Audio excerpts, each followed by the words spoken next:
Case Study 4. Where did the cry of rebellion happen?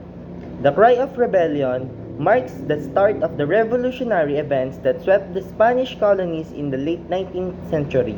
This happened on August 1896, northeast of Manila, where they declared rebellion against the Spanish colonial government. Controversies arise as to when and where this event. Others say it when Aguinaldo commissioned the Himno de Balintawak after the Pact of Biak na Bato failed. A monument for the heroes of 1896 was erected at the corner of Epifanio de los Santos Avenue or EDSA and in Bonifacio Drive on 1962, and then on the cry was celebrated every 26th of August. Different dates and places of the cry.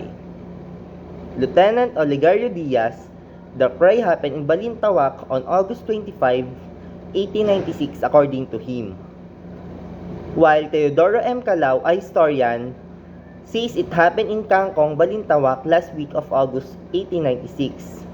Santiago Alvarez, a Katipunero and son of Mariano Alvarez, a leader of Magdiwang faction in Cavite, said it happened in Bahay, Toro, Quezon City on August 4, 1896, while Pio Valenzuela, also a Katipunero, and privy in many events concerning Katipunan, said it happened at Pugad Lawin on 23rd of August, while Gregorio Zaide identified that it happened in Balintawak 26th of August.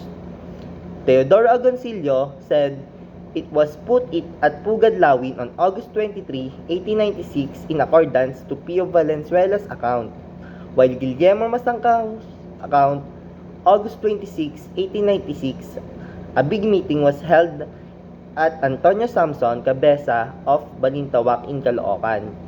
Present were Andres Bonifacio, Emilio Aguinaldo, Aguedo del Rosario, Tomas Remigo, Bishop Pantas, Teodoro Plata, Pio Valenzuela, Enrique Pacheco, and Francisco Carrion, all leaders of Katipunan and board of direction of the organization. Also present delegates from Bulacan, Cabanatuan, Cavite, and Morong. The meeting was opened by Bonifacio at 9 o'clock in the morning, while Jacinto acted as secretary with the agenda of when the uprising would take place. Plata, Pantas, and Valenzuela opposed the idea for it's too early for the rebellion for them. Bonifacio went out sensing he would lose the discussion. Bonifacio appealed to the people outside, saying his speech.